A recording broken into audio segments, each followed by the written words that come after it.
Okay, I'd like to start by prefacing this presentation with the acknowledgement that I have well too many slides. So what I'm going to do is I'm going to focus on the Serra Chapel and then allude to other investigations I've done in the architectural history at missions San Juan Bautista, Carmel, or San Carlos Borromeo as it's known, San Miguel, Soledad. So when looking at this, bear in mind that perhaps the one piece that I think is most pivotal to an understanding of St. Francis in the Americas is that we discovered the Serra Chapel.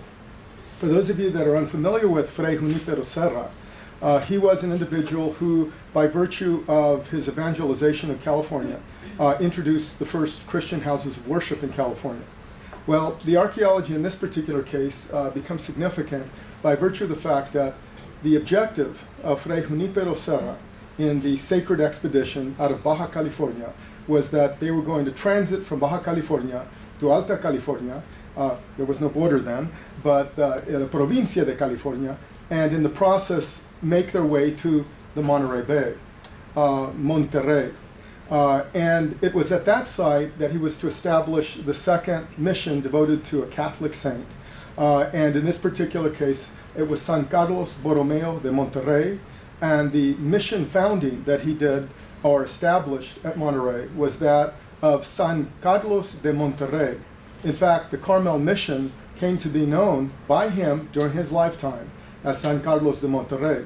And I'll explain the particulars of that because Fray Junipero Serra entered California, Alta California, with Gaspar de Portola, who was, of course, a commander of the Spanish military. They brought a sacred expedition from Baja California, and this consisted of native peoples of Baja California. And they ultimately had as their objective Monterey. However, they established their first point of embarkation in San Diego de Alcalá. This was a site that was significant, but in the mind of Serra, it was Monterey that was his objective for the evangelization of Alta California. In San Diego, the expedition met with all kinds of difficulties and tragedies. Many of those who had come by ship perished and were in fact Fray Serra's initial actions on behalf of the church was the burial of many of the early colonists to that particular site. He established a small chapel, which was basically a pole and thatch structure, otherwise known as a jacal, and he almost immediately embarked upon the sacred expedition into Monterey. He extended the expedition, and that was their objective. However, they again met with all kinds of travails and tragedy, and it was as a result of the near starvation of his entire pilgrimage that he began a novena, and he began prayers, and it happened that a ship appeared off the coast and saved the expedition. It appeared on the 8th day of the novena, and so from there on out, it would be the tribute to the Saint San Jose that all mission churches in California would be named. So all of them were initially dedicated to San Jose, and that's why I'll make reference to this. The presentation I wanted to give you here today, again, too many illustrations, but I thought my colleagues here at the center would appreciate imagery. As I see, there's imagery everywhere. I'm very much into photography and multimedia, so clearly the connection is there. I call this the cross and the blade. I've also done presentations called the cross and the spade. Not because I'm Latino, but rather because I use a spade in my work to do the archaeology. And this concerns the discovery of the Serra Chapel.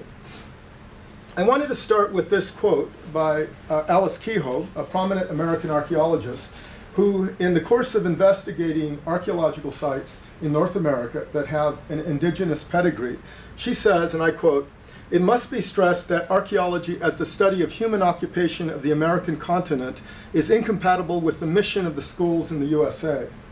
Secondarily, she says, "Material evidence of a non-English pre-colonial past can be permitted only insofar as it appears simple, crude, and a component of nature on the American continent."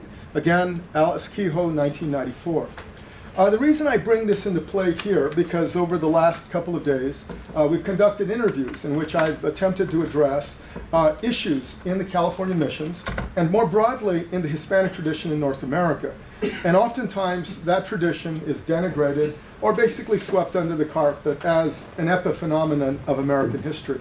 Oftentimes it's not alluded to. When I went through school, the only times I ever heard anything about the Hispanic tradition, typically in either an all-white classroom or wherever I happened to be, a place called San Antonio de Valero was the pivot point for discussions of the Hispanic tradition in North America. And of course, the evil Santa Anna and the decimation and the annihilation of Americans housed as Texians at the Alamo was the only point of departure. And it was at those moments that I would often question my ethnicity, because usually the teacher would be looking at me as though I was part of the problem. And I always felt really, once I discovered what the Alamo was, I always felt, really out of place in those classrooms. And it was in part because of that, in part because of a trip to a California mission at San Juan Bautista, and ultimately a quest for personal identity that launched my interest in history, ethnohistory, and archaeology.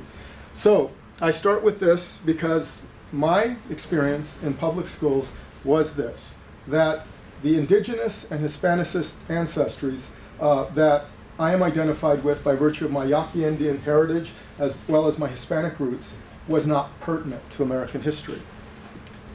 Let's see. I would like to start first with just an attempt to address some of what I just said by virtue of the words of Kehoe, and that is the question of Spanish fortifications. When you think of Spanish fortifications in California or North America, what do you typically think of? Anybody have a comment? What do those look like? Are these... Well, the fort at St. Augustine is the first one. San Marcos, I think? Yes, San Marcos and St. Augustine is a formidable structure. It gives the impression of a military juggernaut, an imperial formation that was invincible. And when you look at that, what you get is essentially a sense that what we're dealing with is a militarization of North America that was all dominant. Of course, hand in hand with this, with essentially was the cross and the blade. We have both the military and the religious arms of the institutions identified with the Iberian Peninsula that were key. We look at this image, we see this very heroic image from La Florida.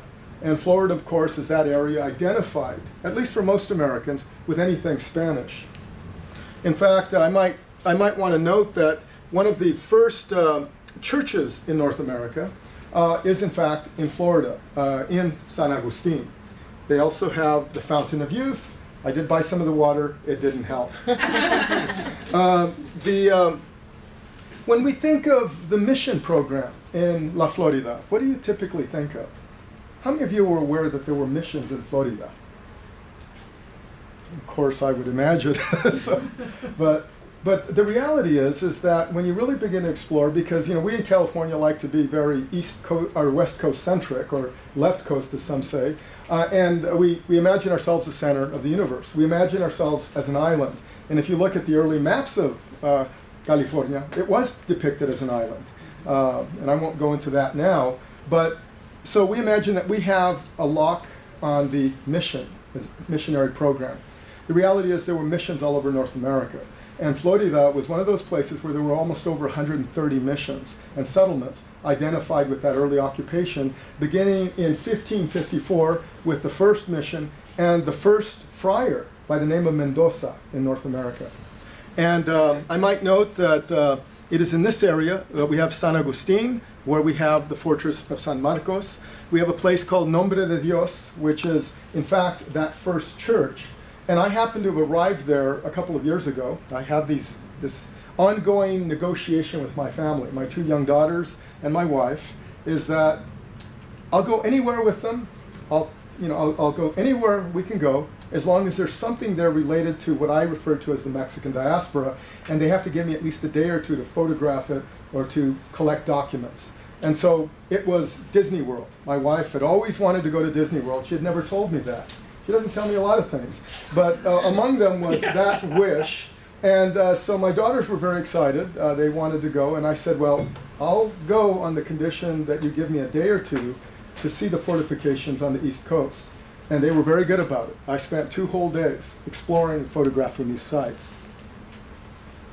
Of course, when we think of fortifications, the initial installment plan is usually something akin to this. These are stockades, typically wooden beams drawing upon natural materials in an area. Of course, this doesn't quite look like Vitruvian architecture, but nevertheless, it does draw upon principles related to military architecture and bulwarks and how best to set them up from the outset. This is what we ultimately end up with, and this is what often people think of. They think of, the Caribbean, they think of coastal fortifications, they think of this massive bulwark of structures intended to oppress, suppress, and encircle the native populations. The site of San Marcos was in fact intended as a site to hedge against British and attacks on the vessels coming out of New Spain or Mexico. Here we see reenactors about to fire one of the many guns there at San Marcos. And I'll just click through a few of these images to also show that places like Fort Matanzas, maybe the name is apropos because here there was in fact a slaughter of Huguenots who had attempted to come into the area, and the entire group was annihilated. But this within the context of wars with the British and other groups who were attempting to make incursions. And this particular site sits out almost on an island, but it was one of a series of fortifications leading along a channel all the way to the area just south of San Agustin, which by this point was a significant population.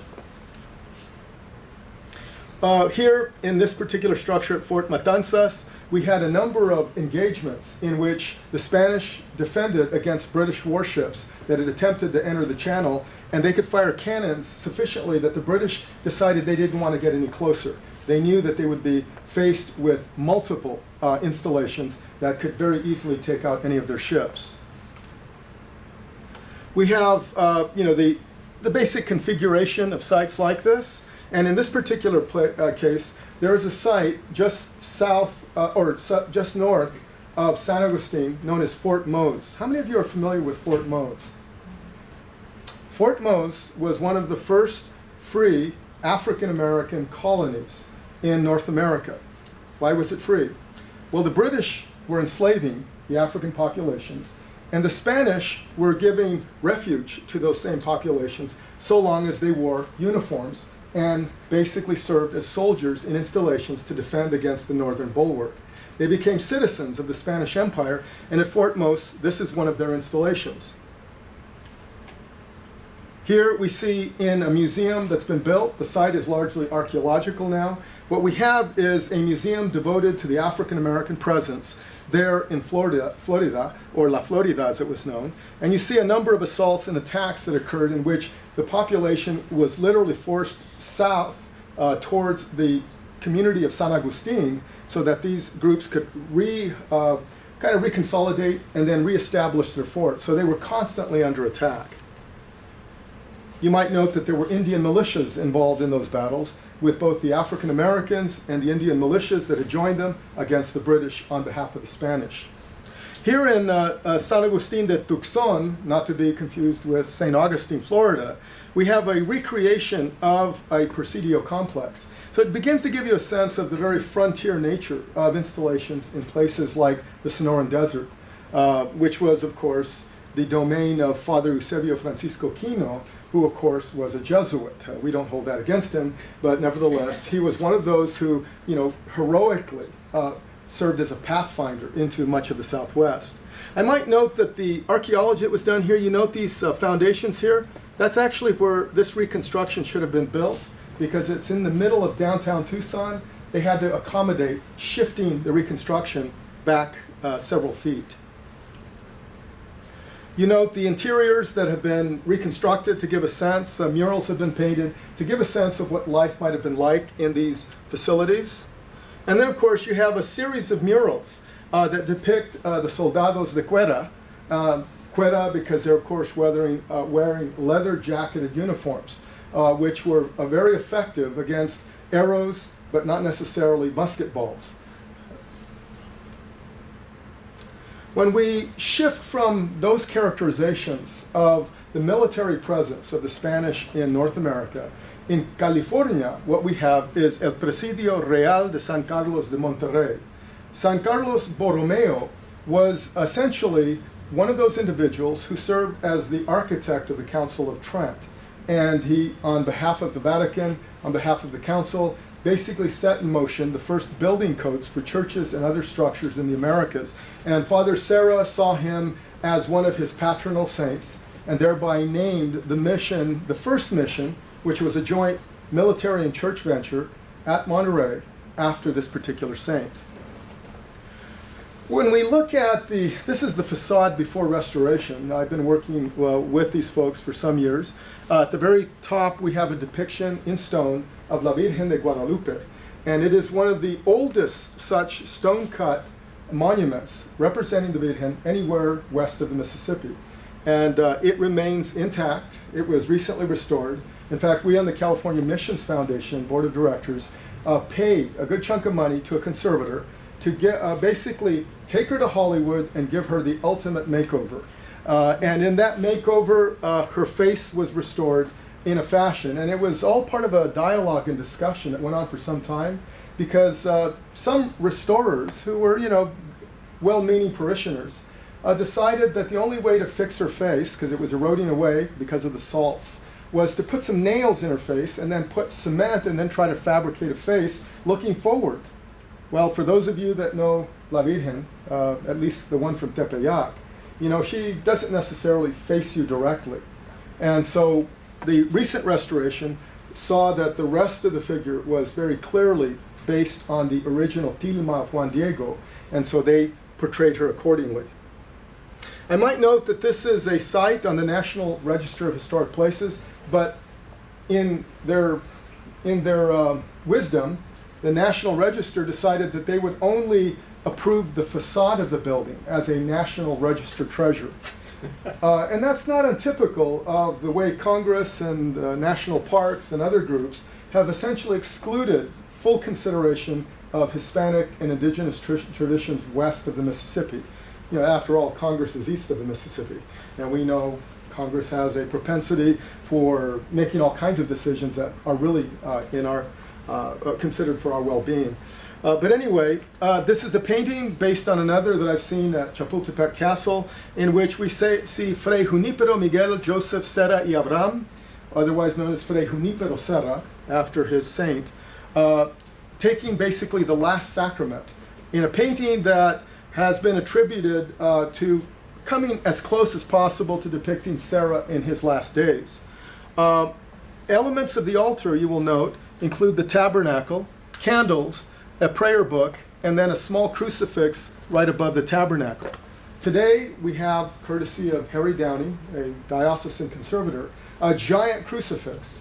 But if you look at the Catholic record and the church record, portrayals of the corpus of Christ, the body of Christ, the church at one point in the period prior, just about the time of the conquest of the Moors in Spain in the 15th century, sought to minimize the corpus because they were competing with the Muslims. The Muslims do not believe in the portrayal of the body or the depiction of God.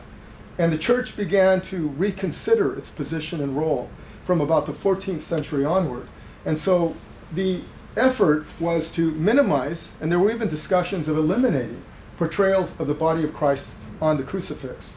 And so there are periods where it actually disappears.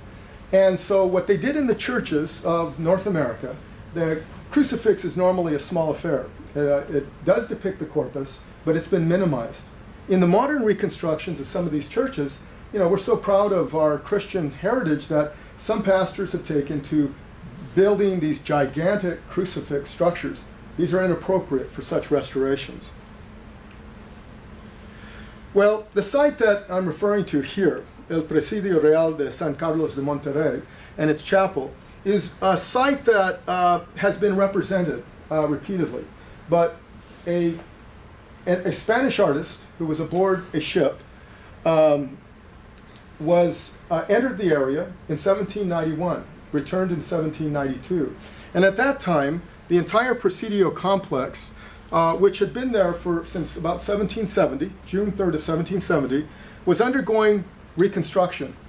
Here we see a depiction of the latest church, what I call the third church, under construction with its framework of scaffolding. And we see the original Serra chapel with what looks like a thatched roof in the background. You note the Spanish flag, you see the turrets on the perimeter. We see a cemetery area off to the lagoon immediately adjacent to that. And then you see 3 ships in the harbor. The Atrevida was one of those ships that allows us to identify this in terms of the excursion and the landing of 1791. What was this artist doing there? He was part of a Spanish expedition to document the scientific and other botanical interest that the Spanish had in recording this new land. They were also looking for what might constitute the Northwest Passage. So a number of expeditions were undertaken. If you read the work of Engstrand, she talks about scientific contributions by Spain in the New World, something that is often minimized in any discussion of the Spanish role in the Americas. I go back to San Agustin de Tucson and soldiers. These are actually California reenactors. I know a couple of them. And it was funny to see them there because they painted this wall, and right behind it there's a skyscraper. But as long as you're inside, you feel like you're in the middle of a Spanish Presidio. This is a depiction, again, by Cardero. This was just a rough draft from about 1771, in which he shows the Serra Chapel with its small sacristy building in the background. And you see all this tile and what looks like a tile kiln. In the background, we see the scaffolding of the Church of 1794, which is the one that we undertook a $10 million restoration to repair. And I was charged as being, I wasn't charged with criminal intent, but rather as an archaeologist, and some might see that as criminal. We have a number of documents, and there's been a long heritage of collecting documents on this site, but you see representations of the Catholic Church which do not conform to the original footprint of the architecture at the site. We also see the ruins of the magazine, which would have been one of the turrets or towers on one of the 4 corners of the site.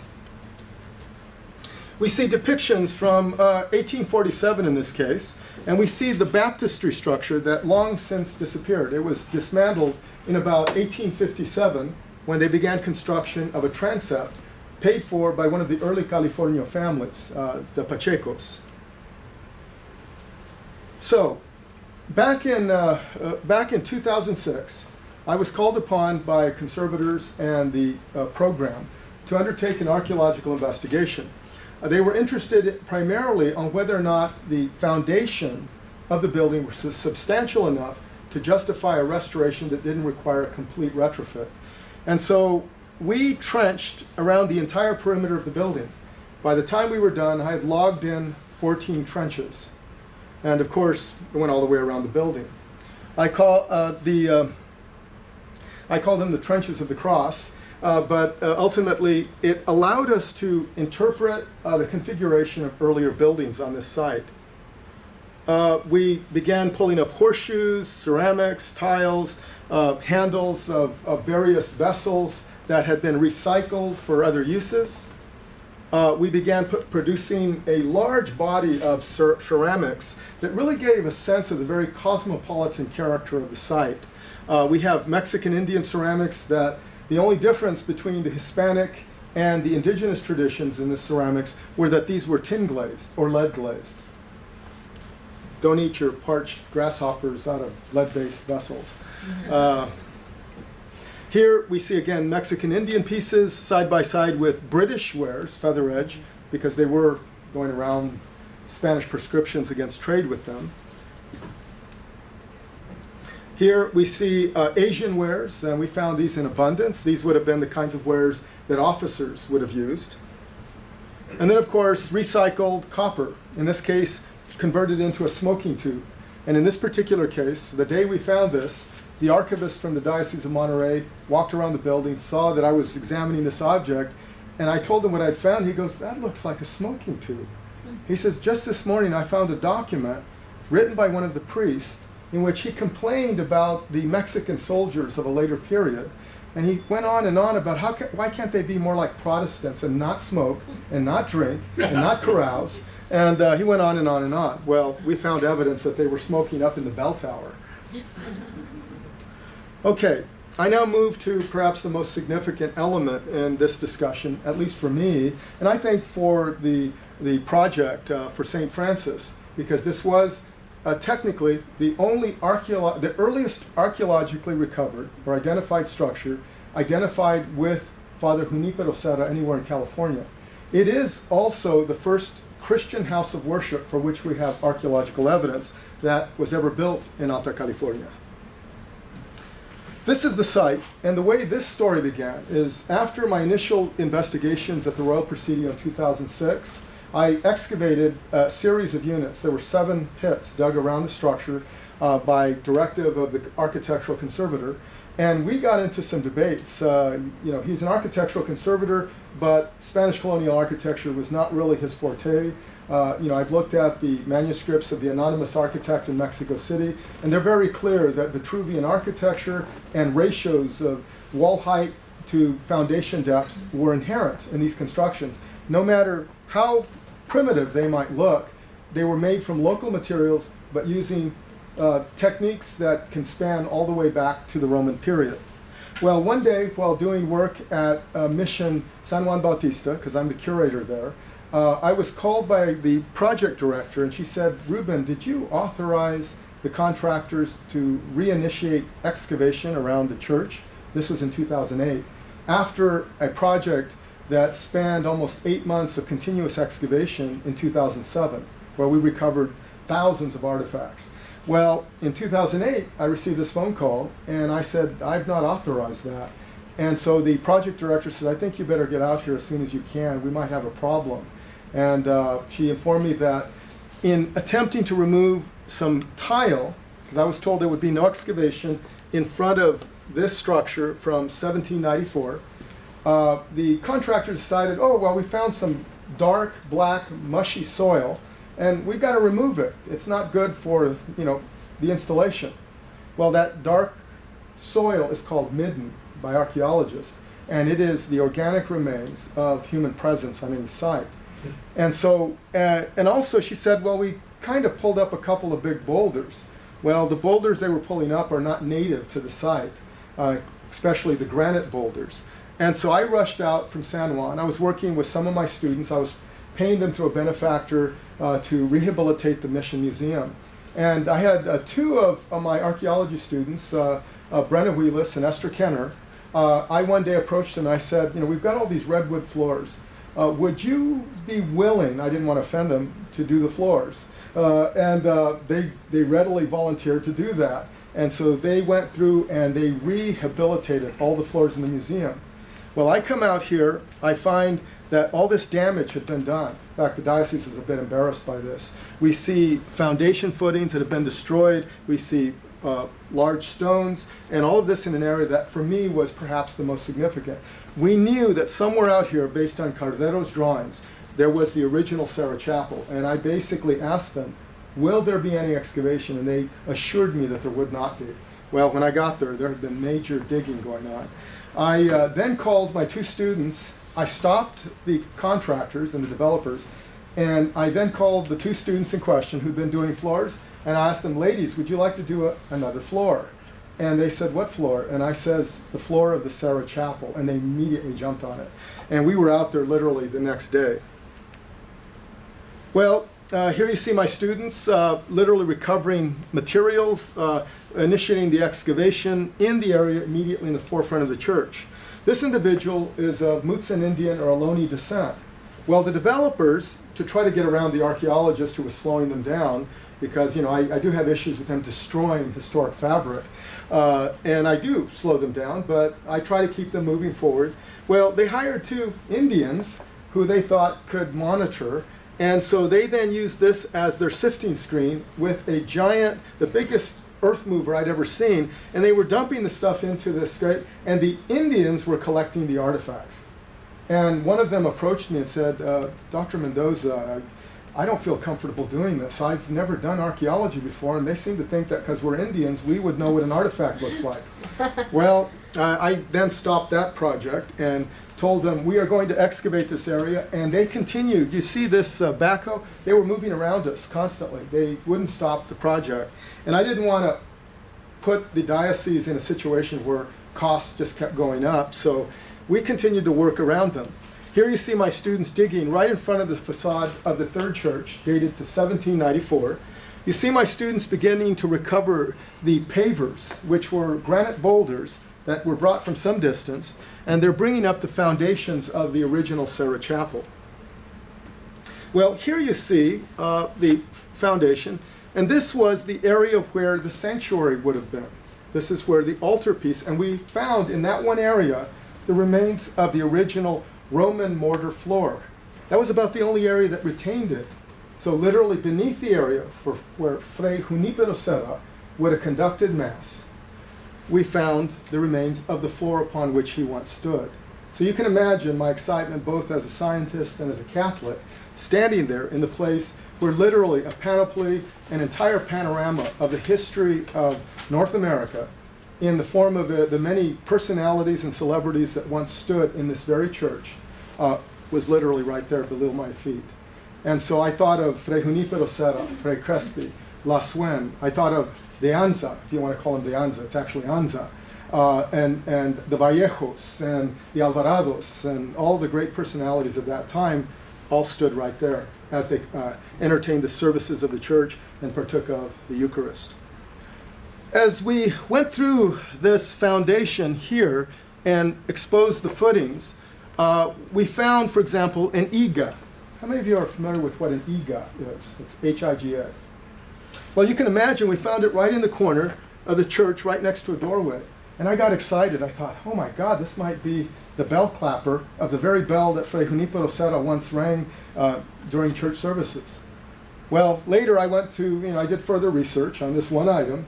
I went over to the Presidio of Santa Barbara, and there they had the iga on display.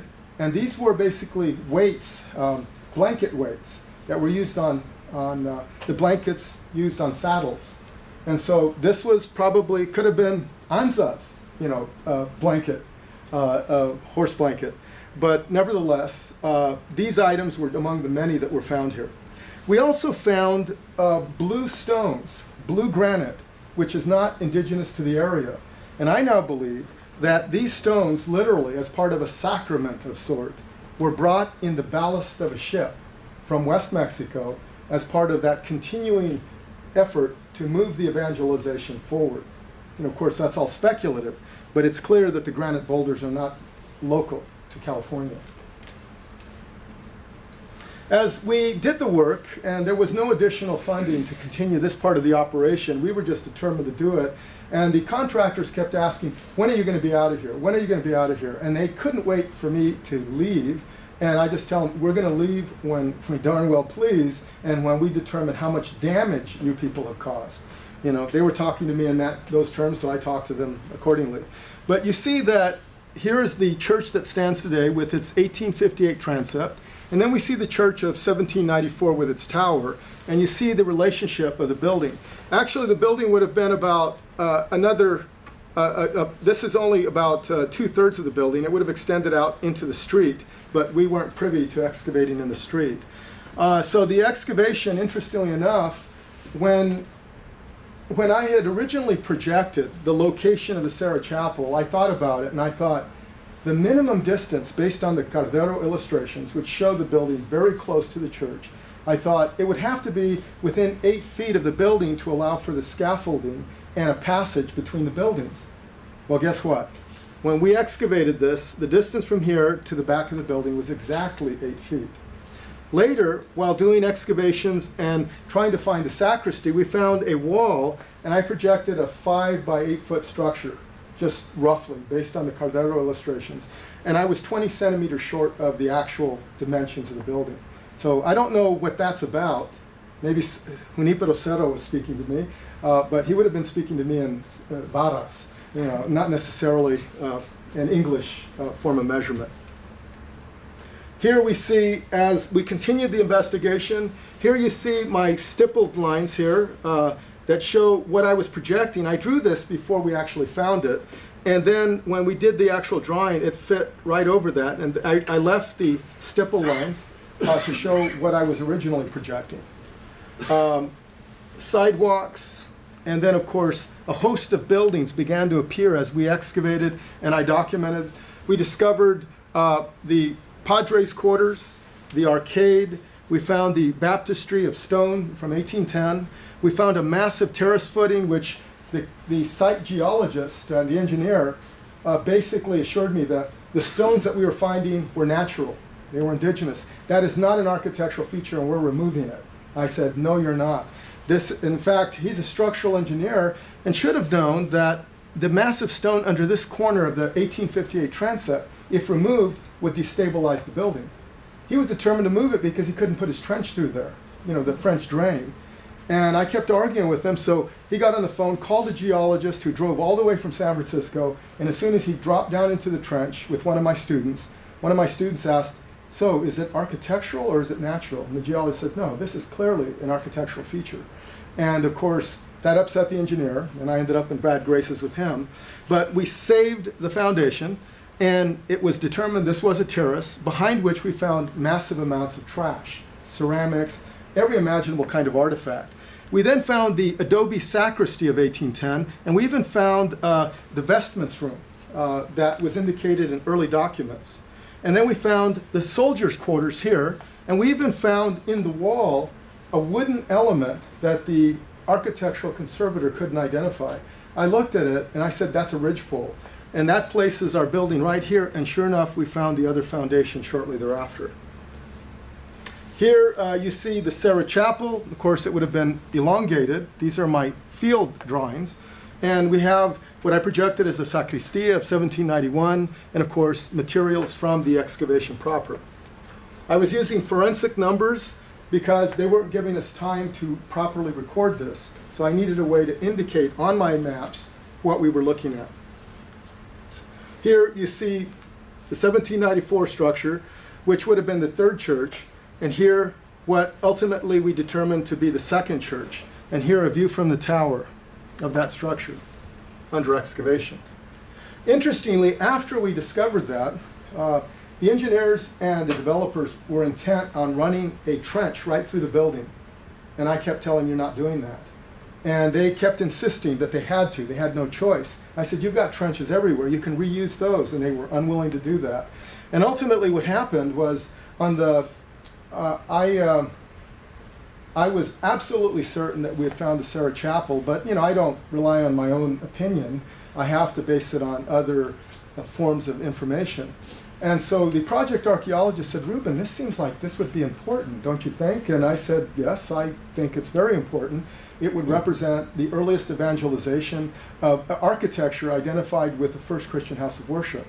And she said, do you have any references, anybody else that could speak to this? And I said, yes, Jack Williams at San Diego. And so we called Jack Williams. I called Jack Williams and I said, Jack, can you tell me what you would identify as the earliest structure in California identified with the life and times of Fray Junípero Serra? He says, well, typically everybody says, and he says, I've never found it, but he says the structure at San Juan Capistrano, known as the Serra Chapel, in fact, it promotes a lot of tourism, the Serra Chapel is the earliest.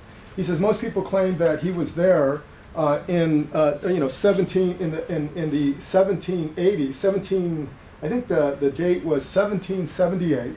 But Jack said, I think that structure dates to the early 1780s. And yes, he did hold mass there, but he did so shortly before his death. And I said, Jack, if I were to tell you that I've just identified a structure for which we have documentary evidence, was constructed in 1771 and 72, would that be the earliest? He says, undoubtedly. And I then conveyed the information to the project manager. She then called the press, and the next day we had the news media out there, and it became a front page story. And it was interesting to see the look on the contractors and developers' faces. They literally stood there almost in reverence looking at this, and they said, yeah, we're going to run the trench around this. So we won. And then on the last day of the dig, because I thought I would stop antagonizing them, I asked them, I says, will there be any further excavation on this site? Because you need to have a project archaeologist here or you're in violation of a whole host of federal and state codes. Well, they said, no, there will be no further excavation. I said, none? And then they admitted, well, we just have a fire line we have to trench. It's only going to go a couple feet deep. I said, well, then I need to be here.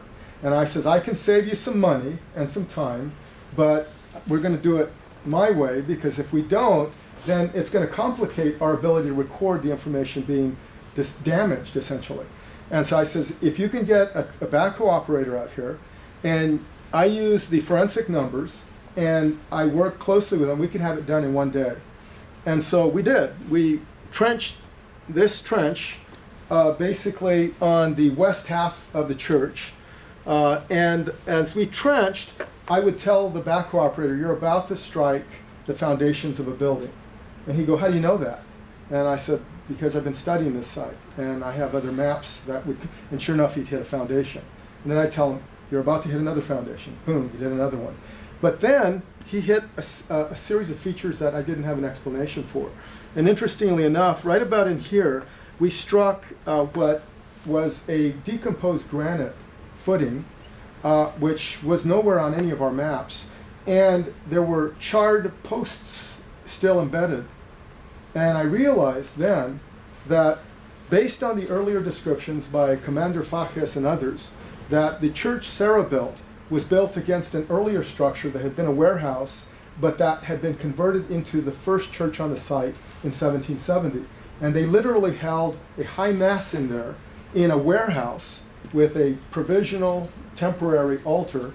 And they didn't even have a roof on the structure. They had to place flags of various foreign countries, and I can imagine they used the British flag for the floor mat. But nevertheless, we were able to identify that as the rear wall of the original stockade. And then when I began to map it, I realized this would have been the Serra Chapel based on an early illustration. Well, the illustration is flawed, but we did determine that we were looking at another structure running immediately behind and in alignment with the angle of the Serra Chapel, which was the second structure, and we found the altarpiece of the first such church on the site from 1770. I was very excited. That never became media, but I'm currently preparing another manuscript on that topic. Okay, now I'm going to try to go through this a little more rapidly, just to give you a sense of what we now believe happened on this site. These are based on my original maps and illustrations of the site. And this is an earlier iteration of what I originally did. I was looking for my latest map, and I didn't have it with me, but basically this chapel would have extended out further. So what you have is the first chapel of 1770, built in what was essentially a warehouse, an almacén, and then the second chapel, the Serra Chapel of 1771 and 72, and then of course the third chapel, which is that of the period from 1791 to 1794, dedicated in 1795. I'm now going to go through and give you a sense. This light blue area is the third chapel. This structure was added as a transept in 1858. Okay, when we begin our analysis of this site, we have the first chapel, and we have the original south palisade wall of 1770. Then we add the Serra Chapel in front of, or to the north of, the first chapel. The first chapel then becomes a sacristy, interim sacristy with the missionaries' quarters, along the stockade of the south. Then there comes a point where, as Fajes put it, the structure looked out of place. It was in the Plaza de Armas, which is the place where the soldiers would practice, and it just sat out there. Well, at that particular point, they built a new padres and soldiers' quarters, and they left the structure here until they could build the final church. I believe it was at that time in 1778, after building this new defensive perimeter curtain in 1778, that they added the sacristy, because now we had a gap and the two structures were not connected. We then look at the structure from that time. This is a 3D model that we developed to give a sense of what the structure looked like in relation. We began recovering roof and floor tile that was clearly distinct and different and composed from shale, which was some of the footing material. We began finding a lot of marine life associated with the trash dump behind the original Serra Chapel. So for those of you that are pescatarians, you can have heart with the fact that Fray Junipero Serra was eating a lot of fish when they first arrived. I think he very rapidly moved towards a ranchero diet once they brought in enough cattle. We found whalebone behind the Serra Chapel. And then, of course, shortly after that, they built a massive terrace in preparation for the building of the third church made of stone. We have a kind of a configuration, and this was an initial iteration of what I believe was going on. They built this massive granite, cobble, and boulder terrace. Well, this is an exaggeration. We now know that it extended only to here and back. We continued excavations right through that massive pavement and terrace of boulders, and we recovered quite a bit of material. And I was able to date the terrace feature itself because at the bottom of it, not knowing that we were dealing with a terrace, we excavated through all these boulders, and as we did, I had this ex-Navy guy with arms bigger than my torso who would pick up these boulders and set them to the side. We got to the base of it, hit bedrock, and we found this coin dated to 1779. This is a 1 real piece with Carolus, or Carlos III, depicted as a Roman emperor. We found gun flints, maiolikas, and of course, the chapel is ultimately built to the terrace in 1791 to 1795. And this now invalidated the need for the second structure, which I believe was demolished in 1794. But this would have been the relationship of each of those structures at that time. So here we see the third chapel, the Serra Chapel, and of course, shortly thereafter, the structure is demolished.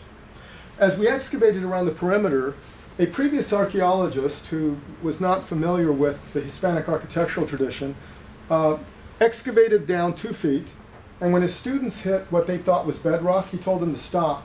And that left the impression for almost 15 years that the foundations to this church were inadequate. And I kept arguing with the team. I said, that's not possible. They would not have invested this much labor in a structure that was going to come down because of an inadequate foundation. When you look at the seismically astute architectural tradition of Mexico City, we know that they built significant foundation features. They also did earthquake-resistant construction techniques, locking vigas with pegs, et cetera, et cetera, et cetera. We even have at San Miguel, during the course of excavations there, found that the 12-foot deep foundation made of round cobbles was layered between layers of slate where those cobbles could actually shift along the ground during a massive quake. That was being done in colonial Costa Rica. So seismic resistant construction of the type that now the Japanese are famous for. Well, here we see the ridgepole that the architect was unfamiliar with. When I saw it, I knew immediately that we were looking at the ridgepole to the soldiers' quarters attached to the side of a structure. And as we did the vertical archaeology and removed the concrete or the stucco from the sides of the building, we noted that we found original lime plastered features painted to look like large blocks of cut stone. We also recovered murals on the interior of the church. Can anyone identify what we're looking at here? What does it look like to you? Shells? Yeah, they look like shells, but what is this here? A trellis. And what would be identified with a trellis? The fruit of the vine. So we literally have representation of the sacrament on the walls of the original church, painted in red as part of a wainscot pattern. But you'll also notice this very dark and almost sinister looking wainscot that was painted immediately above it and over it. We found layer upon layer of paint. I believe, based on other modifications to the third chapel of 1794, that during Bouchard's raid, Hipólito Bouchard was an Argentinian. Lately, Argentinians keep cropping up in the woodwork. The Pope, our campus president, the chancellor of the CSU system were all selected in the same year. A trinity of sorts, but I don't know what it means about Argentina. They're on the rags. Yeah, maybe Madonna will make a comeback. You know. But anyway, this, I believe, is linked to the 1818 raid on Monterey by Hipólito Bouchard, because at that time, the entire complex was burned to the ground, so they would have had access to a lot of charcoal. And what better use of charcoal than to literally take the ruinous remains of the original Presidio and use them as paint to, again, anoint the interior of the church. Also, they modified windows into gun turrets. Clearly, they were now a little paranoid because most of the town was burned because the Spanish soldiers resisted and actually captured several of these privateers, often referred to as pirates. We also recovered a host of animal bone. I'm currently working with one of my students. She's now a graduate student at Sonoma. I recently re-edited her manuscript so she could report on the cut mark patterns. And actually, she was very astute and decided, well, the only way I can really know about these cut mark patterns is to replicate the process.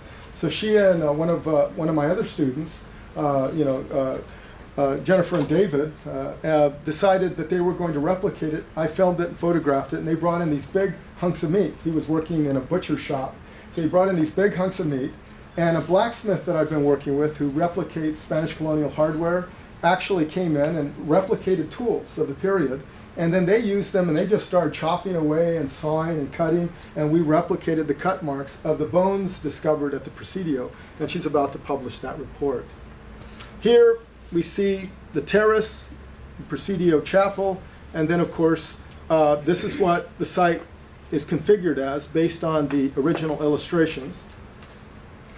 And then we have the demolition of that structure and what the Presidio chapel would have looked like after 1794. Here we see depictions of the interior quadrangle, and then of course that too was modified, and they utilized the massive terrace built in anticipation of the build out of the church to build a stone baptistry in 1810, and working with an Indian chieftain from the area of Santa Clara. It would be appropriate that they would draw in the Silicon Valley for technology in Monterey. They built the baptistry and the sacristy, and the records show that in about 1811, over 100 natives from the area of San Jose, Santa Clara, were hired to come to the Presidio to build additional structures. And I believe these structures may have benefited from that effort. And you might say, well, wait, the Spanish just took advantage of the Indians. What would they have paid them? Well, the way it was worked out is the commander brought in the chief, and they negotiated prices, and the chief insisted on blankets, clothing, shell, and glass trade beads in large quantities, and access to coastal shell resources. And so that was granted. 100 Indians from the area, Ohlone, came in and continued work on that. And they even had a barracks building where they could be housed and where they could sleep. And all that material went to the chief, and he dispersed it in the community and among the families that were involved. Here we see what I believe would have been the configuration of the adobe sacristy. You see it from above with the stone baptistry and the adobe sacristy. And you note the massive terrace feature. And it was interesting because I showed this to the conservator, and he couldn't figure out something related to this window. He hadn't yet shown me what they had discovered by opening that fixture. And as soon as I showed him these drawings, he said, I just realized why this was done. That window, the window located in this side of the church, was turned into a gun port. Why would they have done that there, here in particular? It was clearly a point of vulnerability into the main fortification. And so it turned into a gun turret, and interestingly enough, it was then modified into a nicho for the placement of a saint. So again, the cross and the blade come into play, and what you have literally is either you protect yourself with a blade or you protect yourself with a santo. And of course, many ceramics being produced on site. I've been working with folks that are doing trace element analysis. I have a student that is using a device invented by an individual who I had the opportunity to meet, a physicist. You just take this gun and you aim it at any object, and it'll actually tell you the atomic composition of that object. It's being used in museums across the country. It's an incredible device. And archaeologists are now coming and obtaining that device in droves. Here we see efforts. We found the ridgepole in the side of the structure. This is Anthony Crosby, the architectural conservator. And we would often discuss information related to this structure. But this pretty much cinched the fact that this was a pitched roof structure embedded in the wall of the third chapel. Here we found additional painting, the fleur de lis, that was painted at that time, and again painted in the wake of the attack on the Presidio in 1818 by Bouchard. One of the things I found myself, because I was on the site every day for months on end, I was participating in the removal of the cement coating on the structure. We saw features that had been modified, like this window, redone by Harry Downey. And actually, in 1858, when they added the transept, they put in Gothic windows. And Harry Downey, who was a staunch Serrophile, said, those don't look like mission windows. So I'm going to change them back. And so he turned them into rectangular windows by adding bricks and plywood and then sealing the Gothic element. After all, the Gothic is Gothic. And, but you'll note that these patterns here that are in the portadas became a major point of conflict, or at least discussion. Tony Crosby, the architectural conservator from day one, was absolutely convinced that these portadas of cut stone were mined or removed from the Carmel mission and brought to this site and put into the walls. And yet we had stories that an Italian craftsman had made them. They clearly were similar, and because I was looking at the iconography and the liturgy of these, I believe that they had some relationship to the main facade and had to have been created on the site. And Tony Crosby disputed that with me. We went back and forth. And interestingly enough, during the course of removing the stucco, I actually found this pattern in the area where the window had been. And I wrote Tony Crosby on my wireless, I had a wireless blog going at the time, early on. And so all the engineers were looking at this and, of course, using it against me from time to time. But I argued that this approximated another pattern right below the portada. And I says, is it possible that the portadas were installed in the church originally and then removed and placed in the new 1858 transept? And he didn't buy that. Ironically, later, while clearing the rest of the cement, they found paint from the interior of the chapel on both of the portadas. And he finally bought the idea that these were actually the entryways to the baptistry of 1810 and the sacristy of 1811. Here we see the window that was converted into a gun turret as it was being reopened. We see the addition of a crypt that was used by the Pacheco family, a prominent early California family. And I date that back to roughly before 1855. Okay, I now move to Tales from the Crypt. After we had done our main investigation, I received a call from these engineers I'd had all these issues with, and they said, Dr. Mendoza, we need you to come back, and we just need you, for enough time to determine if we have a problem in the crypt. Well, the crypt hadn't been opened since the 1940s, and Harry Downey was the last guy in there, and there were all these stories that he had dumped concrete in there because of a water problem, and that the thing was no longer accessible. Well, when they opened and removed the massive marble slab dedicated to the Pacheco family, we discovered otherwise. On that day, we dropped a light into the crypt. We found this destroyed ladder. And this is my student who I work closely with, Adrian Lopez, who now works as a director for Habitat for Humanity, so he's still involved in the building trades. But he's a little short Zapotec Indian. He speaks Zapotec. His grandparents don't speak Spanish. And he grew up in LA, though, so he speaks perfect English and Spanish and Zapotec. And he became a great ally. Everything that I did, he would do. He learned photography because I always carried a camera. And then he kept, basically injecting himself into all my projects. So I thought, you know what, he would appreciate the crypt. So I called him one morning and I said, I've been invited to reopen the crypt. And wanted to know if you'd be interested. He goes, well, hell yeah. And so, of course, we met up, arrived, and we sat above this, and we're looking down in there, and we were waiting for flashlights because we didn't have any. And I thought, and I do this with my students, my training is usually a trial by fire. And so my attitude is that's going to be more memorable than if I do it for them and just simply demonstrate. And so I asked Adrian Lopez, I said, Adrian, I'm going to give you the opportunity to go in first. And he looked down into the crypt, and he looked back up at me, and then he looked down in the crypt, and then he looked back up at me, and he said, no, you go first. And that was shortly after he said that. But of course I had my camera ready because he kept looking down, and I had the camera click, and I got him. And as he was saying, literally, "You go first." And then I realized that that was the exact line from Raiders of the Lost Ark when they found the Ark of the Covenant.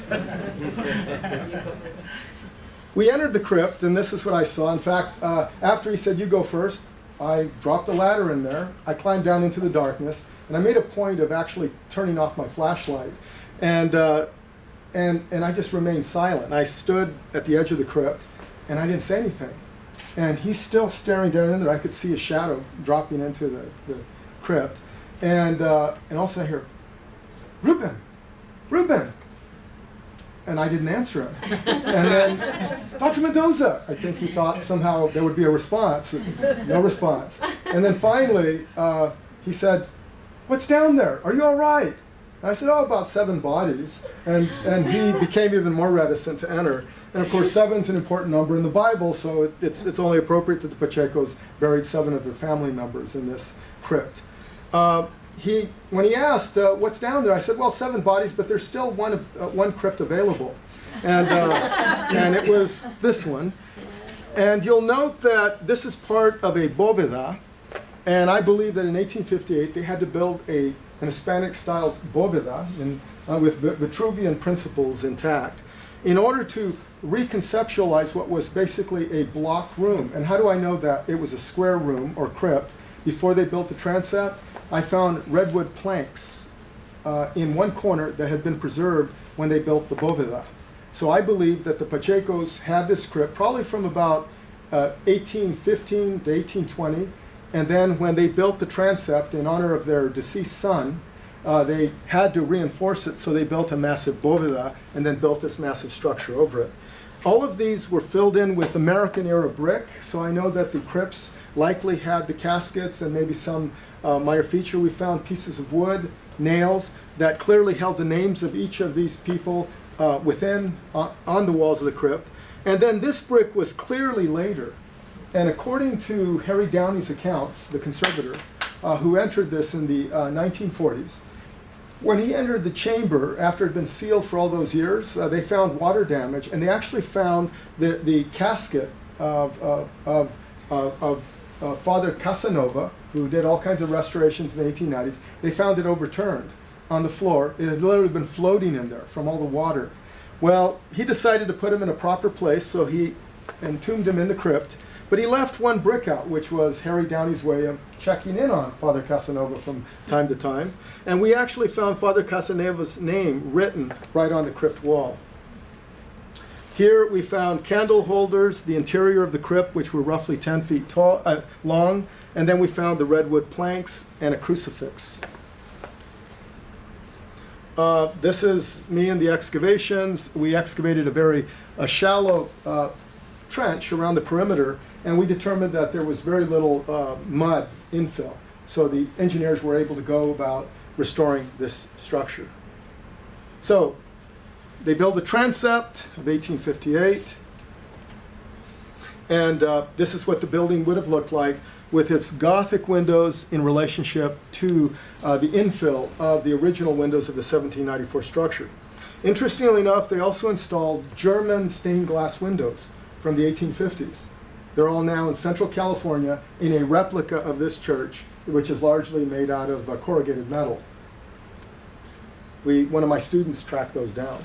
So if we go back, the first structure, palisade, the Serra Chapel after its detachment from the barracks, the construction of the terrace, the building of the third chapel, the additions of the baptistry and sacristy, the addition of the crypt, the addition of the transept, and then of course the overall conglomeration of buried structures in relationship to the structure in blue that is the one that you see on site today. Okay, just a few ancillary findings, and I know that looking at pretty artifacts is not the way you had planned to spend your day, but I did want to point out a few additional items. For example, this Asian platter, a Maiolica bowl, and 2 shovels from the 1858 restoration, which I thought was ironic because they were buried in the backfill of the adobe sacristy. We found British earthenwares that had been jammed into the sides. It's almost as though they had these nice pieces of material, but they're British. And as they were building the structure, they would put them in there and they would smash them with the scaffolding that was being installed as they built the structure. We found holes like this throughout the building that once held the scaffolding.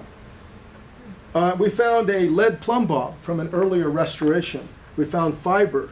We found interior windows that had not been fully revealed in earlier studies. And then Tony Crosby would call upon me and he asked, Rubén, we have a problem here. In this window well, which dates to the original building, we found blue fabric. And there's a wire cut nail, which would have dated from the late 1800s. And what I suggested to him is that, like the big envelope or tent they placed over the building to keep water out, that probably in this late 1890s, a restoration by Father Casanova, he sealed the windows with this material, and that would explain why the nail was there. And he ultimately agreed with that assessment. And finally, we dedicated the chapel. They had a hell of a time raising the almost $10 million for the restoration. And all the project work, including the marble pavers that were installed and that show the points of where the Serra Chapel and all the other buildings are engraved into the marble pavers. Unfortunately, landscape designers like symmetry. Well, the Serra Chapel was off alignment with the existing church, and they argued with me. And I said, if you want to be correct in portraying to the public where the Serra Chapel was, these are the points. And they didn't agree with me. They placed them, but they're out of kilter. And so one's here, one's there, but they're aimed north and south in alignment with the church. Of course, the bishop, a Mexicano bishop, a Mexican-American from Sacramento, Richard Garcia, was there to actually dedicate it. He had just been appointed. He saw through the completion of with the exception of the facade, which is now complete, and we undertook the actual dedication. Here we see the restoration and reinstallation of La Virgen, and you note the date 1794 with the 4 depicted as an upside down 7. And I might note that when we pulled this out of the facade, we actually found the mason's marks, literally grooves, channels cut through the edges of the statue, of the stone piece. And interestingly enough, when they installed it, the only thing we found to hold it in place were wooden pegs, these small pieces of material that had been jammed in there. And you can imagine in a moist environment, those pegs would always hold that in place. And then lastly, they put stucco around it, but there was nothing holding it in place, not in the way of tenons or other related things. As we were finishing the project, we kept finding things. And we found this structure, or this monument from 1905, dedicated to the Junipero oak, under which the earliest mass in California was held in 1602 under the expedition of Vizcaino. And that was in the wake of Cabrillo's discovery of San Diego and the exploration of areas to the north, including the Monterey area. And that oak was also the oak under which Junipero Serra held mass, initial mass. And so some take it to be the first chapel. I don't, because it was not formal architecture. Okay, I'm just going to skip through some of this. I want to take you to some other images. But the project I've been working on at San Juan Bautista, and I showed some of these images yesterday, is invariably linked to the work that we did at the Serra Chapel at Monterey. Interestingly, Father Ed Fitzhenry he was one of these people that wanted to build. In fact, one of my benefactors said that he's got an edifice complex. He wants to build and build and build. He's a Philistine, and we've got to watch out for him. But you know, I want to respect the pastor. He's the administrator, and so I tried to work with him the best I could. And one day he decided he was going to build a new gift shop or a new bathroom facility. Since he shut down the earlier one, it became a major problem. And so he decided he was going to put it at the end of a 1932 rectory building. And he informed me that there was no need for an archaeologist. And I said, no, Father, you're going to need an archaeological report on that part of the site.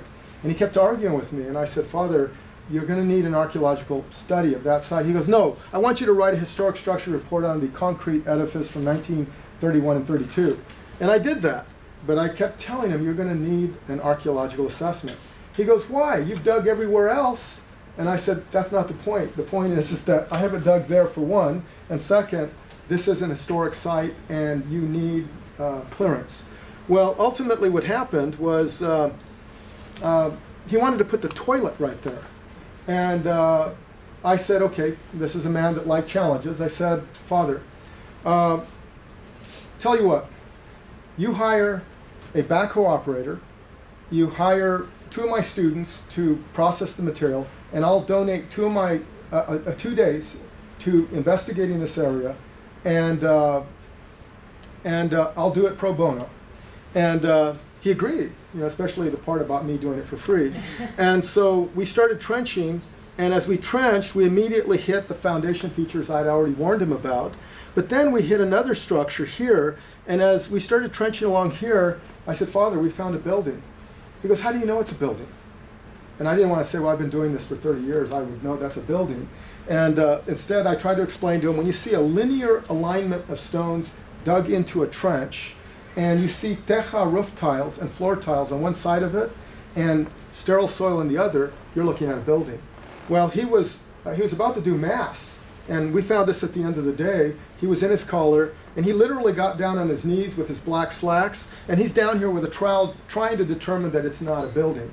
And he finally wrote me that night. He says, how is this going to affect the building of the bathroom facility? I said, Father, if this is the building I think it is, it may be the mother church of San Juan, dated to 1797. And if that's the case, you're going to need to move the building. Otherwise, it's a sacrilege. And he continued to tell parishioners that it was not a building. And I kept telling parishioners that it was. And ultimately, when we got the dimensions of the original Informes reports showed that it was a 42-foot long building, exactly the length of the building we found, and right before the well feature that we now have dated to 1800, and which we're in the process of restoring as we speak. Well, anyway, this would have been the configuration. I showed this yesterday. Ironically, and these 2 images are here for a reason, this is the Royal Presidio, the Serra Chapel, and I've already told you the story of its discovery. Interestingly, the day we discovered the mother church of San Juan Bautista, it happened 1 year to the day of the discovery of the Serra Chapel. The Serra Chapel, July 29th, we discovered it. July 29th, we confirmed its existence. I was in San Juan when I had to rush out to look at the damage. And as it turned out, exactly 1 year, on July 29th of 2009, we discovered the mother church of San Juan Bautista. And we are presently building a faux foundation and a commemorative marker to note that fact. So I guess in the end, the former priest is, he didn't quite win the argument. I don't have the need to win arguments, but I do need to protect the features that we do find. Ultimately, this site, and I'll show you this briefly, we discovered 2 quadrangles. How do I know that? After 18 years of excavation, ethnohistoric study, and archival research, we were able to find both buildings, the mother church, the well, and the interior quadrangle that collapsed in the earthquake of 1800. When we, ironically, after all those years, I didn't have resolution. It's like a relationship that doesn't have closure. You're left with, okay, well, that's not finished. Well, in the end, or maybe it is finished, especially relationships, but it doesn't have an explanation. Well, one day, while I was doing a PBS interview on the site of the church, there were some workmen out on the street, and there was all this noise being emitted. And you who do multimedia know that that's just not acceptable. That noise factor is going to drown out the speaker. And, well, the producer decided he was going to go ask these gentlemen if they would stop. You don't do that to workmen in San Juan Bautista. This is a rural community. At the very least, you will find yourself in bad straits. Well, the producer went out there and suddenly the noise stopped. He came back and I said, how did you pull that off? He says, I told him that we were working with the archaeologist. And they said, we need an archaeologist. We're excavating and we're waiting for an archaeologist to come up from Salinas, but he's not going to be here for a couple of hours. And so I told them that you might be willing to come out and see what they're doing, since there's an archaeologist on site. And so after, I'm dressed almost exactly like I am today in black clothing, and I walk out there and there's this very muddy pit with water in it, and they suck all the water out, and I jump into the trench, and I see a foundation footing, and I'm thinking, what is this? It's in the middle of the street or off to the side of the street, and I'm thinking, could this have been another building linked to the mission proper? And just as I was about to get out of this pit, I realized, wait a minute, we found a massive foundation footing in 1995. This is years later. This happened in 2010. In 1995, we had found this massive foundation footing that we couldn't explain next to a very narrow one. I then thought, wait a minute, I need the location of this feature. And so I asked one of the workmen, can you take this tape measure and run it over to that area where that foundation footing is? And he did. It was precisely 42 feet, which was the width of the granary of 1802, built in the wake of the great earthquake of 1800. It then explained that the granary, the structure we found earlier, was the granary of 1798, destroyed in the earthquake, and they built the next granary over it as a massive structure that spanned the entirety of the street and was 42 feet wide.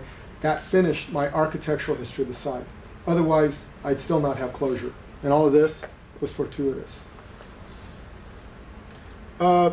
This site grew by accretion. The earlier quadrangle, you see the build out with the almacén and granary on the street, and then the building of the sacristy of 1803, and then the build out of the chapel of 1809. Of course, this structure has long been called the Indian jail because we want to perpetuate that early American myth that all the Indians would be locked up in this building. Well, it turns out that that was the interim sacristy of 1809, later became a hayloft, and in the American period, a group of American Indians during the fiesta decided that since they were the choir, they didn't want to be tempted by partying, and they asked the priest to give them the keys so they could lock themselves in there for the night so that they could sing in the morning for the Mass.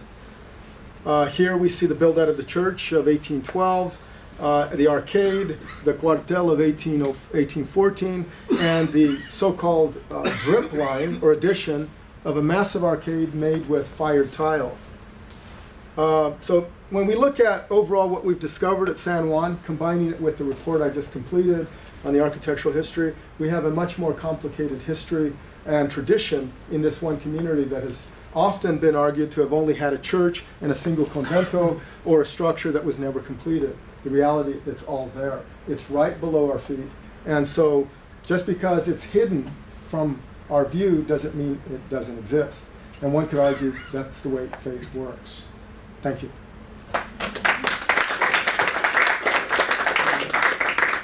Any questions?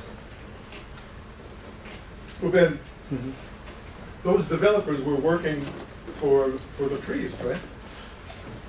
At the Royal Presidio, yes. And the priest was very supportive of my intervention, whatever that required. So was the project manager. But you have to bear in mind that they've got heavy equipment out there. They have a whole host of contractors out there. There's a lot of money being spent, and they're being limited to the contract. They don't care about what's in the way. In fact, the engineer, unfortunately, and I don't want to disparage unnecessarily, but we have a volunteer who's brought in his own teams, but he's volunteering, but nobody else is. And they were put in charge of Carmel, and now they're moving to San Juan Bautista. And so, unfortunately, I've seen a lot of damage to historic fabric that's buried insofar as these sites. But, he's well-meaning, but he doesn't appreciate the historicity of the sites. And we almost lost the Serra Chapel, the first Christian house of worship, because of some of these very poor decisions. So, I wanted to show, oh yes. You may remember my book ends in 1350, I mentioned yesterday. Yes, so yes. I'll display some ignorance here. I was under the impression that the Franciscans were in California much earlier. Yeah. But 1760, you mentioned that 1769. the earliest Mass in California was 1602? Yes, that was Vizcaino. Vizcaino was a Portuguese, basically he was a merchant, and he had an arrangement with the Viceroyalty to map the coast of Baja and Alta California in exchange for pearl concessions. And I've actually seen the original documents for that. And so he landed in Monterey, and you need to bear in mind that, the Spanish actually had shipboard chapels. And this is an element that we're bringing into our 14th colony workshop with an investigator who's been documenting these in grand detail. And so you would have had a chaplain, a friar, who would have accompanied Vizcaino. And when they arrived, they went to this oak tree, which was the only place of refuge, and they actually held the first Mass in 1602. They also installed the cross, and interestingly enough, when Serra entered the area, they too installed a cross, and the Indians began placing food at the base of the cross as an offering. But why do you call the Serra Chapel is Franciscan? Yes, yes. And it's the first, It is the first Christian house of worship in California. not just the first that's been documented It archaeologically. is the first, because if you look at the records, and we can talk to Jack Williams about this, they have never found anything substantial at San Diego related to the first church. And actually, not long after they built the first church, almost a decade later, the site was destroyed in an Indian uprising. So they clearly weren't there like in the 1600s. No, they were not. And all the famous California missions that the Franciscans They were all had built within a span of 50 years. in the 70s? Beginning in 1869 with, Oh my you have, I mean, not 1769. That's straight Serra, up and down yes, the coast. Serra crosses from Baja California into Alta California, and there at San Diego de Alcalá, which had been explored by Cabrillo. In fact, he died shortly after that discovery. There was a temporary jacal built there, and then he had to deal with the devastation of that community, and he was burying the dead all year. And then he moved immediately and swiftly to Monterey because their original plan was basically to settle Monterey with a joint military and religious expedition. And so that chapel, the one of 1770, which was essentially a jacal, was then the first formal church structure was then that of 1771-72, which is then later documented by Pedro Frages, the commander of the fort, that Serra helped have. He literally had him fired because of his interaction with the Indians. So there was one other image I wanted to show you, and let me just let's see, because I've been working at other sites. Right now I'm working at Mission Soledad, and so I wanted to give you a sense of what we've discovered there. This is a GPS mapping of the mission that my students and I have worked up. And this is the mission proper. This is where the church would have been located. The barracks building would have been here. And there was a sacristy, which we recently discovered here. Well, for years, archaeologists have been coming in, both professional and avocational, trying to find the neophyte quarters. Where were the Indians living? And in an early illustration, it shows the Indians in 3 rows of buildings here. An illustration by Oriana Day shows an Indian village here. And Paul Farnsworth, who did perhaps the most exhaustive economic history of this mission, wrote his thesis on this, and he talked about the political economy of the place. And in the process, he ran and dropped about 30 pits in this field, thinking the neophyte quarters was here. He found tons of artifacts, but never found the neophyte quarters.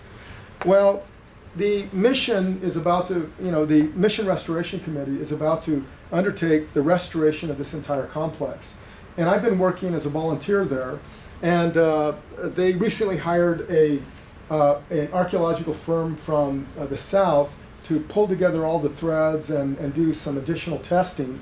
The irony is that they paid them $160,000, but for free, I've been able to find all the buildings that they were looking for.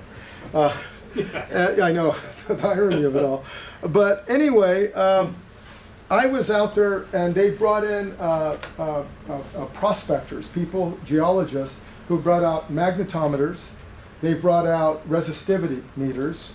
They brought out ground penetrating radar, and each time it's like $10,000 to $15,000 a pop. Well, I thought, they found nothing. They haven't found anything in this field. Everybody thought the original neophyte quarters was buried under this road because they got readings of anomalies that might be there. And I thought, okay, how can I find these buildings? The only thing I have going for me is that I have students who have no choice but to work with me after they've matriculated in the course. And one day I was thinking about it, and I thought, you know what? I wonder if metal probes, steel probes, might get us to where we need to be, since they're not finding these buildings. Clearly, there are no magnetic properties to the foundation stones there. I could have told the geologists that, but they went ahead and did all these surveys. Well, one day I decided, once I got some student fee money, I went out and bought about 10 steel probes, which have rubber handles in case you hit electrical lines, you know, and they have points on them that you can replace, and they're about yay tall, and they're like hell to push into the ground. But I figured the field had been plowed, and so I got my students to measure off the field, and we set up a series of transect lines. And I told the students, your first project is to find the buried buildings of the neophyte quarters. To pass the course. Yes. So they broke up into teams, about 3 and 4, you know, 1 recorder, 2 people to drop the probe. And I sent them into the field, and I said at every 1 meter intervals, all the way to the area that we can arrive at, which was this road, I want you to drop the probe, and every time you get resistance, I want you to record the depth. And then I want you to push through the resistance until you hit rock. Well, we went through the whole field. And before you knew it, I had teams assigned here, here, and here. And it wasn't the easiest thing to do, and you saw that area. We ultimately, through a trench that I ran through here and an excavation here, we found the corner of the building that aligned with an old property map that we found. Here, I excavated a trench, and we went through a south wall, we went through a hearth, a floor, and a north wall, and we now knew, oh, that kind of shifted there, let's see. Let me shift back, let's see, hold on. I think this is on a timer. And we were working in the muddiest conditions imaginable. Oops. As you can see. But here, we found the hearth. So we knew the building actually ranged into the field. Everybody was looking over here and out here. And we were able to reconstruct to the exact dimensions. We discovered the barracks buildings, and recently we found the sacristy, and all with steel probes, and all for the price of $15 per probe. So it was a real value. And this is what we've done to reconstruct the complex, the buildings, the Sanka or canal. And recently, and this is the biggest irony, after paying $40,000 to an ethnohistorian to check archives in the region, that archivist or that investigator went to the Monterey County Historical Society and found an old paper bag. And on the other side of it was a map drawn from memory by one of the descendants of the Soberanes family. And on that bag, they had a reconstruction that matches almost identically my map here, including the location of the Zanja, the El Camino Real, and the break to the left in the Huerta. It's virtually identical. But I didn't live in those times. I just know from using steel probes that the buildings are there. So, Rubén, I guess those 2 Franciscan donkeys over there commemorate the compensation that you got. Yes. Yeah, it's always the troublemakers that make you the history. I mean, we're not well paid as troublemakers, but nevertheless, you know, I continue to work with the Soledad Restoration Committee. I continue to volunteer my time. We camp out there, we do what we have to, but for me it's more valuable, you know, yeah, I could use the cash, but on the other hand, the joy of discovery, the excitement of discovery for my students has been tremendous. Where is this located? Soledad is located approximately a half hour south of Salinas. And typically, if my students need transportation, I drive 25 minutes to the campus, pick them up, and then I drive the back road, which is 45 minutes to get them to Soledad. It's not on the coast. No, it's on the interior, and it's essentially, and ironically, I introduced an Esselen leader, Esselen Indians of the area, were unaware that this was one of their missions. And interestingly, the day that I introduced her to the site, I showed her the documentary evidence, she literally was in tears, and she did a walkthrough and a blessing with sage, and she thanked me for that, and then later turned on me and brought a group out to say that we have this evil archaeologist digging up our ancestors' holy ground. So Let me ask you a question that I think would be important both for me and maybe for Justin as well. Mm-hmm. Would this particular mission be part of El Camino Real de California? Oh, yes. Or would that be El Camino Real Adentro? There it is, El Camino Real de California. Oh, it's right off. Yeah, it literally, the El Camino Real runs straight through. Part of the reason I projected that the Zanja, or the canal, which was almost 15 miles long, and we discovered a portion of the aqueducto, as an old-timer put it. In fact, we were talking one day. He said, oh yeah, I remember the mission. I remember we used to plan the aqueducto when I was a little boy. And I said, did you say aqueduct? Paul Farnsworth spent a decade trying to find it. And I said, could you show me where the aqueducto is? He said, sure. And he took me out, and sure enough, we found it. I later took Paul Farnsworth out, and there's a berm. That's the only thing that remains of the aqueduct, dug. And after that aqueduct was installed, that mission, which had been faltering all the way up to that time, suddenly boomed agriculturally and in terms of its ranching tradition. But the El Camino Real ran straight through it. That I can confirm from plat maps in the 1850s done by the Americans. But I assume, based on the fact that this was the mission where the first medical treatise ever written in California was first published, and it was written there at Soledad. And can you imagine, what was that medical treatise about? Anybody have an idea? You know, after all, these were Franciscans persecuting the Indians. So what would that medical treatise have been for? C-sections.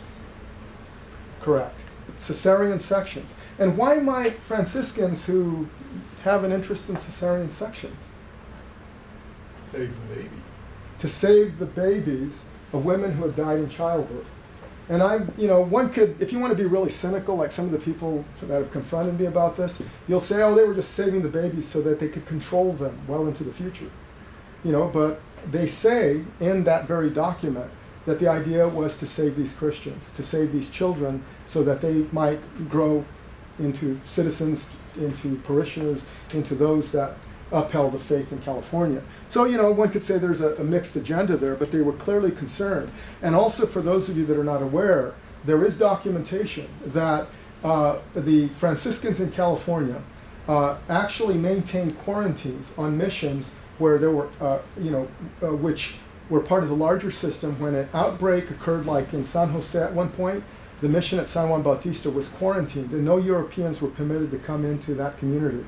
So while there are those who are cynical enough to claim that the Franciscans sought the annihilation of Indian life and tradition, the reality is they were busy protecting them from everything around them, from other Indian tribes that were hostile and would kidnap children from these sites, all the way through to European diseases that were actually being spread in large part by the swine brought in by, and I don't mean human swine, but rather pigs that would go feral, and then as today, they get into the agricultural fields and help spread disease that do decimate, people today.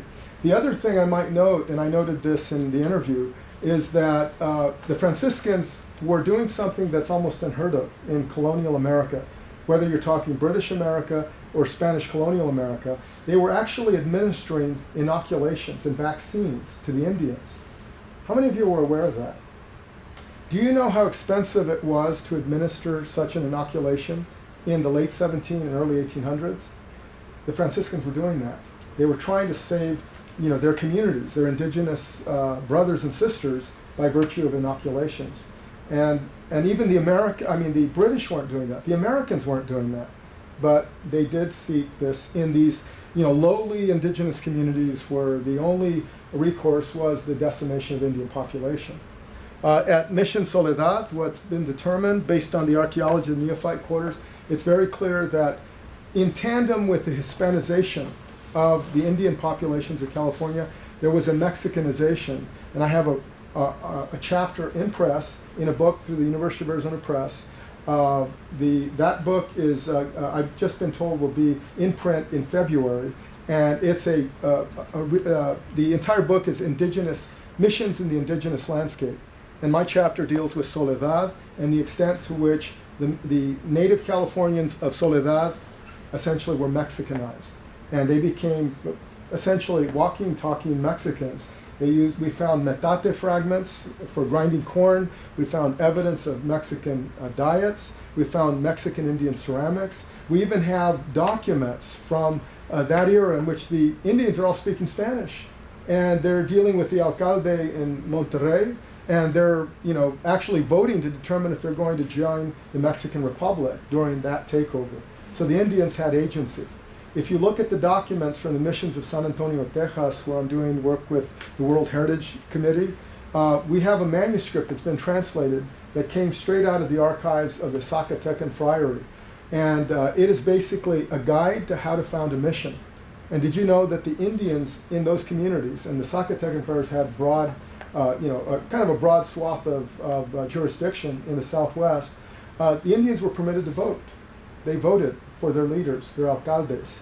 And when there were more than one tribe, the voting, the democracy of that, entailed switching between one tribe and the other for voting on a leader that represented that group. But they voted with paper ballots. They also have in the registries that the friars are giving the Indians chocolate, which was a highly prized commodity, and they're providing all the needs of that community. And it's clear from emerging evidence within archaeology, ethnohistory, and a whole host of other sources that clearly the notions that the Franciscans were these indomitable, oppressive individuals is clearly incorrect. And I think that to continue espousing that view and making the Indians out into little more than victims addresses a collective martyrology in which we're dealing with the politics of the present to represent history, but we're not dealing with the realities of the past to address what it was that the American Indian did as part of their own, whether you want to call it self-serving or survival strategies. The reality is they did have agency and they did have a role in their own destinies, even within the California missions. So. Could I just ask you, for the sake of the project, I'd like to get this on video, I didn't have a chance. If you could just explain El Camino Real de California versus El Camino Real Adentro. Oh, okay. We in California like to claim that we have the El Camino Real, and so does SciArc. But the El Camino Real was part of a much larger system of a network, and it would be like saying, oh, the Inca Road in Peru extends from point A to point B. That's not true. There were 20,000 miles of Inca roads that were part of the jurisdiction of the Inca Empire. Well, by the same token, when the Spanish began to draw upon the same routes and trails and road systems, many of which extended all the way back to the formative period in Mexico, or the classic period when they had masonry roads. The reality is the Spanish drew upon those road systems, and those road systems were under the jurisdiction of the king. And as a result, there was taxation, there was control of commerce on those roads. And so the systems were vast, and they extended throughout the northern frontier, areas like the Southwest. Santa Fe was connected by El Camino Real del Adentro, which was an ancient system running from Santa Fe all the way to Mexico City. Recently, one of the directors of the Spanish Colonial Heritage Project for the National Park Service just wrote a book in which he literally traversed the entire route and documented the whole thing ethnohistorically and in terms of a guide to that road.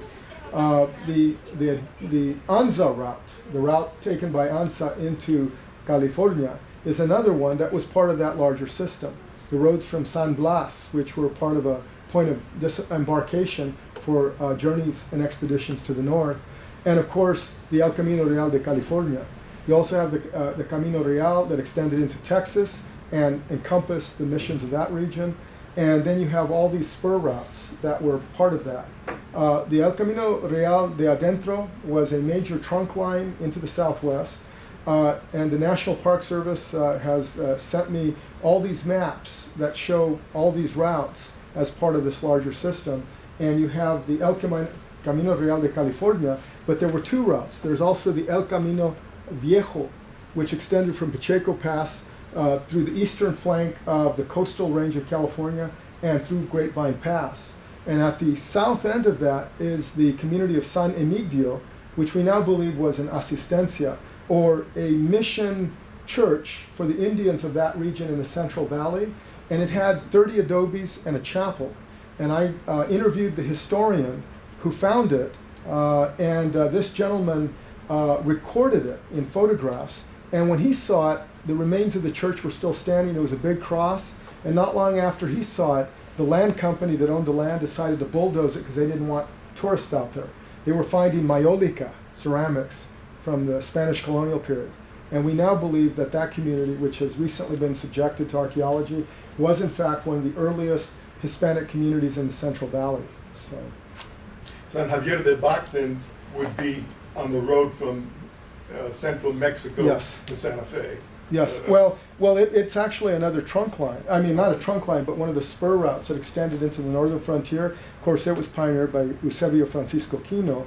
And if you look at the missions, virtually all of them were interconnected all the way into the Valley of Mexico, which was the seat of the viceroyalty. So the picture is a lot more complex than we often attribute to Spanish colonialism in the Americas. And when you look at it archaeologically, ethnohistorically, economically, politically, religiously, you get a very rich picture of what actually happened. The problem is that with the internet and with our tendency to blog people to death for putting out ideas that you don't agree with, and then finding the facts that support your erroneous views, the reality is it's going to be a big challenge to dispute ideas related to the leyenda negra, because we often subvert any facts that detract from our key argument that somehow the Spanish are more evil than the British or other groups that were out there. The reality is we're human beings, and whether we're looking at indigenous societies or we're looking at Europeans or Asians or Africans, the reality is we can all be very self-serving, and oftentimes those who follow in the wake of those with good intentions are often the perpetrators of some of the most abysmal and horrible crimes. So. Well, on that note, I'm going to ring the bell for lunch.